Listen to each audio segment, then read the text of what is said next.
ಯಾವನೋ ಮುಟ್ಟಾಳನವರ್ ಅಂತವನು, ಯಾವನೋ ತಿಪ್ಪೇರೋಡಿ ಅನ್ನಂಥವನು, ಇನ್ಯಾವನೋ ಸಮೀರ್ ಅನ್ನಂತ ಇಂಥ ಮಂದಗಾಮಿಗಳ ಕೈಲಿ ನಮ್ಮ ಧರ್ಮ ಅಳಿವಿನಂಚಿಗೆ ಹೋಗುತ್ತೆ. ಯಾಕೆ ದರ್ಗಾಗಳಲ್ಲಿ ಮಸೀದಿಗಳಲ್ಲಿ ಎಷ್ಟು ಅನಾಚಾರ ಅತ್ಯಾಚಾರಗಳಾಗಿಲ್ಲ, ಅವೆಲ್ಲ ಯಾಕೆ ಮಾಡ್ತಾ ಇಲ್ಲ? ಅವು ವಿಡಿಯೋ ಎಡಿಟ್ ಮಾಡ್ತೀವೋ ಮತ್ತೊಂದು ಮಾಡ್ತೀವಿ ಮಾಡಪ್ಪ. ಹೆಣ್ಣು ಮಗಳ ಒಂದು ಹೆಸರಿಟ್ಕೊಂಡು ಶುರುವಾದಂಥ ಹೋರಾಟ ಇವತ್ತು ದೇವಸ್ಥಾನದ ಮೇಲೆ ದಾಳಿ ನಡೀತಾ ಇದೆ, ಷಡ್ಯಂತ್ರ. ನೀನು ಸೌಜನ್ಯನ ಪರವಾಗಿ ಹೋರಾಟ ಮಾಡಪ್ಪ, ನಿನಗೆ ಇಡೀ ಕರ್ನಾಟಕ ಜನ ಬೆಂಬಲ ಇರ್ತಾರೆ. ಆದರೆ ಧರ್ಮಸ್ಥಳ ಮತ್ತು ಧರ್ಮಾಧಿಕಾರಿಗಳು ಮತ್ತು ಧರ್ಮದ ವಿರುದ್ಧ ಯಾಕಪ್ಪ ಹೋಗ್ತೀಯ? ಸಮೀರು ಅವನು ಯಾವನ ಮಾಡಿದನಲ್ಲ ಈ ವಿಡಿಯೋಗಳನ್ನ ಎಡಿಟ್ ಮಾಡೋದು, ಏನಾದರೂ ಮಾಡಿ ಧರ್ಮನ ಹೊಡೆಯೋಂಥ ಕೆಲಸ.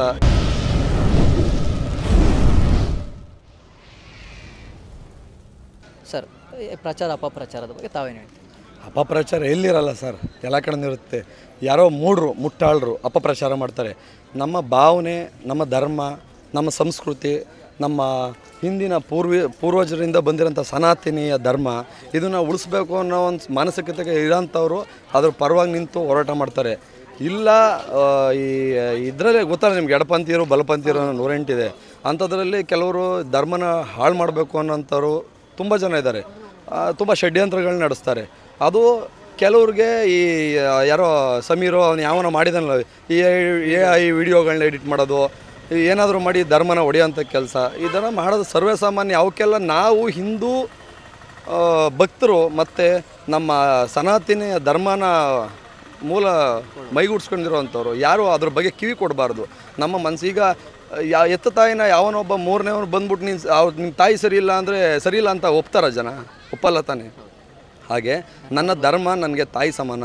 ಯಾವುದೇ ಕಾರಣಕ್ಕೂ ಧರ್ಮ ವಿರೋಧ ಕೆಲಸನ, ಧರ್ಮ ದ್ರೋಹ ಕೆಲಸನ ಮಾಡಬಾರ್ದು. ಅದನ್ನು ಯಾರೂ ಒಪ್ಪಂಥದ್ದಲ್ಲ. ಅಂದರೆ ಕೆಲವೊಂದಿಷ್ಟು ತಾವೇ ಹೇಳಿದರೆ ಆ ವಿಡಿಯೋ AI ವಿಡಿಯೋ ಬಗ್ಗೆ ಅದನ್ನು ನಂಬಿ ಕೆಲವೊಂದಿಷ್ಟು ಹಿಂದೂಗಳೇ ಅದನ್ನು ಇವಾಗ ನಂಬ್ತಾ ಇದ್ದಾರೆ. ಅಂದರೆ ದೇವಾಲಯ ಮೇಲೆ ಅನುಮಾನ ಪಡ್ತಾ ಇದ್ದಾರೆ. ಅಂದರೆ ಹಿಂದೂಗಳಲ್ಲಿ ದೌರ್ಬಲ್ಯ, ಹಿಂದೂಗಳಲ್ಲಿ ಒಗ್ಗಟ್ಟಿಲ್ಲ ಅನ್ನೋ. ಅದೇ ಸರ್, ಅವರ ಮಾನಸಿಕತೆ ಅವರು ಸರಿ ಮಾಡ್ಕೋಬೇಕು. ಈಗ ನಮ್ಮಲ್ಲಿ ಒಗ್ಗಟ್ಟಿಲ್ಲ ಅಂದರೆ ಬೇರೆಯವರು ಬಂದು ಲಗ್ಗೆ ಹಾಕೋದು, ಮುತ್ತಿಗೆ ಹಾಕೋದು ದೊಡ್ಡ ವಿಚಾರ ಅಲ್ಲ. ಈಗ ಉದಾಹರಣೆಗೆ ನಿಮ್ಗೆ ಏನಪ್ಪ ಹೇಳ್ತೀನಿ ಅಂದರೆ, ನಿಮಗೆಲ್ಲ ಗೊತ್ತಿರೋಂಗೆ ನಮ್ಮ ರಾಮ ಮಂದಿರದ ವಿಚಾರ ಗೊತ್ತು. 500 ವರ್ಷಗಳಾಯಿತು ಅದು ಕಳೆದು ಹೋದ ಮೇಲೆ ಮತ್ತೆ ಪಡಿಲಿಕ್ಕೆ. ಆ 500 ವರ್ಷಗಳನ್ನ ಈಗ ಉದಾಹರಣೆ ತಗೊಂಡ್ರೆ, ಇವತ್ತು ಧರ್ಮಸ್ಥಳದ ಮೇಲೆ ಈ ಥರ ಒಂದು ಅಪಪ್ರಚಾರಗಳನ್ನ ಮಾಡ್ತಾ ನಿಲ್ಲಿಸ್ತಾ ಇದ್ದಾರೆ. ಅದನ್ನು ಕ್ಷೀಣಿಸಬೇಕು ಅಂತ ಹೋರಾಟ ಮಾಡ್ತಾ ಇದ್ದಾರೆ. ಆ 500 ವರ್ಷಗಳಾಯಿತು ಮತ್ತೆ ನಾವು ರಾಮ ಮಂದಿರ ಪಡಿಲಿಕ್ಕೆ, ಮತ್ತು ಇದು ಇನ್ನೆಷ್ಟು 1000 ವರ್ಷಗಳಾಗುತ್ತೋ ಮತ್ತೆ ಪಡಿಲಿಕ್ಕೆ. ಇವತ್ತು ಎಚ್ಚೆತ್ತು ನಾವೆಲ್ಲ ಒಂದಾಗಿ ನಮ್ಮ ಧರ್ಮವನ್ನು ಉಳಿಸೋ ಕೆಲಸ ಮಾಡಲಿಲ್ಲ, ಕ್ರಾಂತಿ ಮಾಡಲಿಲ್ಲ ಅಂದರೆ ಯಾವನೋ ಮುಟ್ಟಾಳನವರ್ ಅಂತವನು, ಯಾವನೋ ತಿಪ್ಪೇರೋಡಿ ಅನ್ನಂಥವನು, ಇನ್ಯಾವನೋ ಸಮೀರ್ ಅನ್ನಂತ ಇಂಥ ಮಂದಗಾಮಿಗಳ ಕೈಲಿ ನಮ್ಮ ಧರ್ಮ ಅಳಿವಿನಂಚಿಗೆ ಹೋಗುತ್ತೆ. ನಾವು ಇದನ್ನು ಅವಕಾಶ ಮಾಡಿಕೊಡ್ಬಾರ್ದು. ನಾವು ಹಿಂದೂಗಳು ಕಷ್ಟ ಬಂದಾಗ ಬಂದು ದೇವಸ್ಥಾನದ ಬಳಿ ಮಂಜುನಾಥ ಒಳ್ಳೇದು ಮಾಡಪ್ಪ ಅಂತ ಹೇಳೋದಕ್ಕಿಂತ ಮುಂಚೆ ಆ ಮಂಜುನಾಥರ ಸನ್ನಿಧಿಯ ಅವಹೇಳನಕಾರಿ ಹೇಳಿಕೆಗಳು ಮತ್ತು ಬೇರೆ ಬೇರೆ ಥರ ಕ್ರಿಯೇಟ್ ಆದಾಗ ನಾವು ಅದರ ಪರವಾಗಿ ನಿಂತು ಧ್ವನಿ ಎತ್ತಬೇಕು. ನಾವು ಸೌಜನ್ಯ ಹೆಣ್ಣು ಮಗಳಿಗೆ ನ್ಯಾಯ ಸಿಗಲಿ, ಅದರ ಬಗ್ಗೆ ಎರಡನೇ ಮಾತಿಲ್ಲ, ಅದರಲ್ಲೇ ಗೊಂದಲ ಇಲ್ಲ. ತಪ್ಪಿತಸ್ಥರ ವಿರುದ್ಧವಾಗಿ ಕ್ರಮ ಕೊಡಲಿ. ನನ್ನ ಧರ್ಮ, ನನ್ನ ದೇವಸ್ಥಾನ ಇರುವಂಥ ಸ್ಥಳ, ಧರ್ಮಸ್ಥಳ, ಇದಕ್ಕೆ ಯಾವತ್ತೂ ಕಪ್ಪು ಚುಕ್ಕೆ ಬರಬಾರ್ದು ಅನ್ನೋದು ನಮ್ಮ ಮನಸ್ಸಿನ ಮಾತು. ನಾವು ಅದರ ಪರವಾಗಿ ಯಾವತ್ತೂ ಇದ್ದೇ ಇರ್ತೀವಿ ಸರ್. ಅಂದರೆ ಹೆಣ್ಣು ಮಗಳ ಒಂದು ಹೆಸರಿಟ್ಕೊಂಡು ಶುರುವಾದಂಥ ಹೋರಾಟ ಇವತ್ತು ದೇವಸ್ಥಾನದ ಮೇಲೆ ದಾಳಿ ನಡೀತಾ ಇದೆ, ಷಡ್ಯಂತ್ರ. ಅದಕ್ಕೆ ನಾನು ನಿಮ್ಗೆ ಹೇಳೋದು, ಹೆಣ್ಣು ಮಗಳ ಹೆಸರನ್ನು ಮುಂದಿಟ್ಕೊಂಡು ಧರ್ಮನ ಒಡೆಯೋಂಥ ಕೆಲಸ ಮಾಡ್ತಾ ಇದ್ದಾರೆ ಸರ್. ಉದಾಹರಣೆ, ಈಗ ಹಾಸನದಲ್ಲಿ ಈಗ 4-5 ದಿನದಿಂದ ಒಂದು ಅತ್ಯಾಚಾರ ಪ್ರಕರಣ ನಿಮಗೆಲ್ಲ ಗೊತ್ತಿದೆ. 4 ಜನ ಮುಸ್ಲಿಂ ಯುವಕರೇ ಸೇರ್ಕೊಂಡು ಒಂದು ಮುಸ್ಲಿಂ ಯುವತಿನ ಬುದ್ಧಿಮಾಂದ್ಯ ಹೆಣ್ಮಗಳನ್ನ ಅತ್ಯಾಚಾರ. ಈ ಸಮೀರ್ಗೆ ಯಾಕೆ ಕಾಣಿಸ್ತಾ ಇಲ್ವಾ ಅದು? ಸಮೀರ್ಗೆ ಯಾಕೆ ಕಾಣಿಸ್ತಾ ಇಲ್ಲ? ಎಷ್ಟೋ ಹೆಣ್ಣು ಮಕ್ಕಳದ ಅತ್ಯಾಚಾರಗಳಾಗಿದೆ, ಎಷ್ಟೋ ರಾಜಕಾರಣಿಗಳು ಏನೇನೋ ಮಾಡಿದ್ದಾರೆ, ಅವೆಲ್ಲ ಎಷ್ಟೋ ಆಗಿದ್ದಾವೆ. ಬಟ್ ಅದ್ರ ಬಗ್ಗೆ ಯಾಕೆ ಧರ್ಮಸ್ಥಳದ ವಿಚಾರನೇ ಪ್ರತ್ಯೇಕವಾಗಿ ಯಾಕೆ ತಗೊಂಡು ಟಾರ್ಗೆಟ್ ಮಾಡ್ತಾ ಇದ್ದಾರೆ? ನಾನು ಹೇಳ್ತಾ ಇರೋದು, ಈಗ ಇಲ್ಲಿ ಕೆಲವು ಹೆಸರುಗಳನ್ನ ಉಲ್ಲೇಖ ಮಾಡ್ತಾರೆ. ಯಾಕೆ ಟಾರ್ಗೆಟ್ ಮಾಡ್ತಾ ಇದ್ದಾರೆ? ಯಾಕೆ ಬೇರೆ ಕಡೆ ಇಲ್ವೋ? ಕರ್ನಾಟಕದಲ್ಲಿ ಬೇಕಾದಷ್ಟು, ದೇಶದಾದ್ಯಂತ ಬೇಕಾದಷ್ಟಿದೆ. ಯಾಕೆ ದರ್ಗಾಗಳಲ್ಲಿ ಮಸೀದಿಗಳಲ್ಲಿ ಎಷ್ಟು ಅನಾಚಾರ ಅತ್ಯಾಚಾರಗಳಾಗಿಲ್ಲ, ಅವೆಲ್ಲ ಯಾಕೆ ಮಾಡ್ತಾ ಇಲ್ಲ? ಅವು ವಿಡಿಯೋ ಎಡಿಟ್ ಮಾಡ್ತೀವೋ ಮತ್ತೊಂದು ಮಾಡ್ತೀವಿ ಮಾಡಪ್ಪ.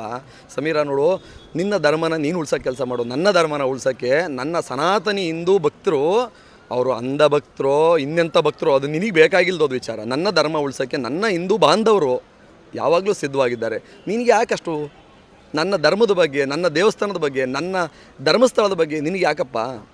ನೀನೊಬ್ಬ ಮುಟ್ಟಾಳ. ನಿನ್ನ ಒಂದು ನಿನ್ನ ಬುದ್ಧಿಭ್ರಮಣೆ ಆಗಿರೋಂಥ ವ್ಯಕ್ತಿ ನಮಗೆಲ್ಲ ನನಗೆ ಅನ್ನಿಸ್ತಾ ಇರೋದು ಏನೋ ಎಜುಕೇಷನ್ ನಾಲೆಡ್ಜ್ ಇದೆ ಅಂತೇಳ್ಬಿಟ್ಟು ಎಡಿಟಿಂಗ್ ಬರ್ತದೆ ಅಂತ ನಿನಗೆ ಇಷ್ಟ ಬಂದದ್ದೆಲ್ಲ ಮಾಡಬೇಡ. ನೀನು ಹಂಗೆ ಹೋರಾಟ ಮಾಡೋಗಿದ್ರೆ ಬಾ, ನೇರವಾಗಿ ಧರ್ಮಸ್ಥಳದಲ್ಲಿ ಉಪವಾಸ ಸತ್ಯಾಗ್ರಹ ಮಾಡಿ ಕೂತ್ಕೊಂಡು ನೀನು ನಿಂದು ಏನಾದರೂ ಇದ್ದರೆ ಅದು ಆಗಲಿ. ನೀನು ಸೌಜನ್ಯನ ಪರವಾಗಿ ಹೋರಾಟ ಮಾಡಪ್ಪ, ನಿನಗೆ ಇಡೀ ಕರ್ನಾಟಕ ಜನ ಬೆಂಬಲ ಇರ್ತಾರೆ. ಆದರೆ ಧರ್ಮಸ್ಥಳ ಮತ್ತು ಧರ್ಮಾಧಿಕಾರಿಗಳು ಮತ್ತು ಧರ್ಮದ ವಿರುದ್ಧ ಯಾಕಪ್ಪ ಹೋಗ್ತೀಯಾ? ನಮ್ಮ ಪ್ರಶ್ನೆ ಇದು. ಸೊ ತಾವೊಬ್ಬರು ಭಕ್ತರಾಗಿ ಇಲ್ಲಿಂದ ಹೊರಗಿಂದ ಬರೋ ಈ ಕೆಲವೊಂದಿಷ್ಟು ವೀಡಿಯೋಗಳನ್ನು, ಕೆಲವೊಂದಿಷ್ಟು ಅಪಪ್ರಚಾರ ನೋಡಿ ಕೆಲವೊಂದು ಭಕ್ತರಿಗೆ ಗೊಂದಲ ಇರುತ್ತೆ. ನಾವು ಈ ದೇವಸ್ಥಾನಕ್ಕೆ ಹೋಗಬೇಕೋ ಬೇಡ ಅನ್ನೋಂಥ ಒಂದು ಗೊಂದಲ ಹೊರಗಿಂದ ಬರೋರು. ತಾವು ಹಾಸನದಿಂದ ಬಂದಿದ್ದೀರಿ, ಇದೇ ರೀತಿ ಹೊರ ಜಿಲ್ಲೆ ಹೊರ ರಾಜ್ಯದಿಂದ ಬರೋ ಭಕ್ತರಿಗೆ ತಾವೊಬ್ಬರು ಭಕ್ತರಾಗಿ ಏನು ಹೇಳ್ತೀರಿ ಇಲ್ಲಿನ ವ್ಯವಸ್ಥೆ ಅಥವಾ ಇಲ್ಲಿನ ಎಲ್ಲ ಇದರ ಬಗ್ಗೆ? ನೋಡಿ, ಆತ್ಮೀಯ ಎಲ್ಲ ಹಿಂದೂ ಭಕ್ತರೇ, ಮಂಜುನಾಥ ಸನ್ನಿಧಿಯ ಭಕ್ತರೇ, ಇಲ್ಲಿ ವ್ಯವಸ್ಥೆ ಹಿಂದೆ ಹೇಗಿತ್ತು ಅದಕ್ಕಿಂತ ಸುರಕ್ಷಿತವಾಗಿ ಸಂಪೂರ್ಣವಾಗಿ ತುಂಬ ಚೆನ್ನಾಗಿದೆ. ಹಿಂದೂ ಕೂಡ ಚೆನ್ನಾಗಿತ್ತು, ಇವತ್ತು ಚೆನ್ನಾಗಿದೆ, ಮುಂದೆ ಚೆನ್ನಾಗಿರುತ್ತದೆ. ಯಾರೂ ಅನ್ಯತಾ ಭಾವಿಸಬೇಡಿ.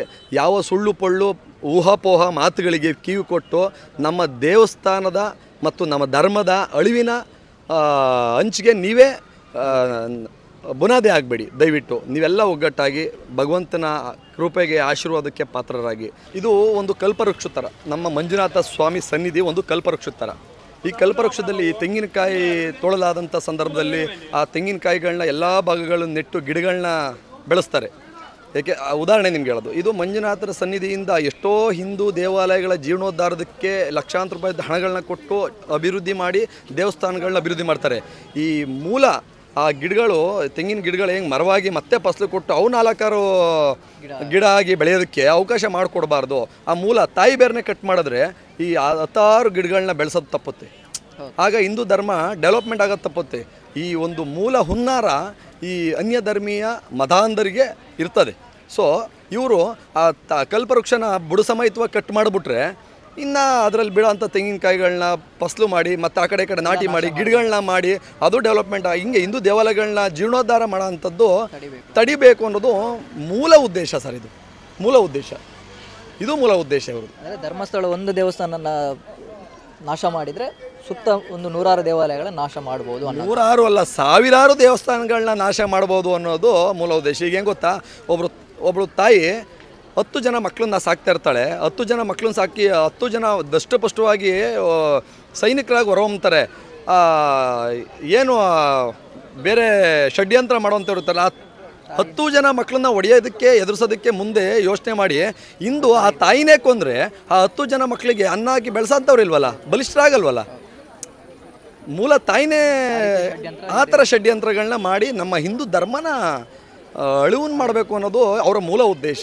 ಆ ಷಡ್ಯಂತ್ರಕ್ಕೆ ಆ ಸೌಜನ್ಯ ಅನ್ನೋ ತಾಯಿ ಹೆಸರನ್ನ ಬಳಸಿ ಅವರ ಬೆಳೆನ ಬೇಯಿಸೋಂಥ ಕೆಲಸ ಮಾಡ್ತಾಯಿದ್ದಾರೆ ಸರ್. ಯಾರೋ ಏನೋ ಹೇಳ್ತಾರೆ ಅಂತ ಅವಕ್ಕೆಲ್ಲ ಕಿವಿ ಕೊಟ್ಟು ನಮ್ಮ ಧರ್ಮನ ಮರೆಯೋಂಥ ಕೆಲಸ ನೀವು ಎಚ್ಚೆತ್ತು ಇದು ಮಾಡಿ. ಯಾವುದೋ ಅನ್ಯ ಧರ್ಮದ ವಿಚಾರವಾಗಿ ಸಮಸ್ಯೆಗಳಾದಾಗ ಏನು ಆ ಧರ್ಮದ ಜನಗಳೆಲ್ಲ ಒಟ್ಟಾಗಿ ನಿಲ್ತಾರೆ.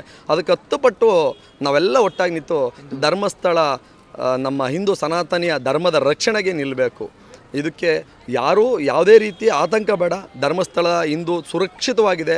ಪ್ರತಿದಿನ ಎಲ್ಲ ರೀತಿಯ ದಾಸೋಹಗಳು, ಪೂಜಾ ಪುರಸ್ಕಾರಗಳು, ನಮ್ಮ ಭಕ್ತಾದಿಗಳು ಎಲ್ಲರೂ ಪ್ರತಿದಿನ ಪ್ರತಿ ಗಂಟೆಗೂ ಬರ್ತಾ ಇದ್ದಾರೆ.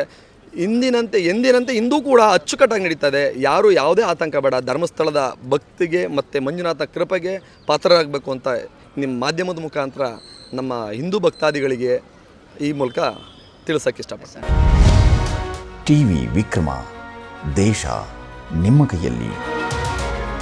ಈ ಕಾರ್ಯಕ್ರಮ ನಿಮಗೆ ಇಷ್ಟ ಆಗಿದ್ದಲ್ಲಿ ಲೈಕ್, ಶೇರ್ ಹಾಗೂ ಕಮೆಂಟ್ ಮಾಡಿ. ಟಿವಿ ವಿಕ್ರಮದ ಕಾರ್ಯಕ್ರಮಗಳನ್ನು ನಿರಂತರವಾಗಿ ವೀಕ್ಷಿಸಲು ಸಬ್ಸ್ಕ್ರೈಬ್ ಮಾಡಿ, ಬೆಲ್ ಐಕನ್ ಒತ್ತಿ.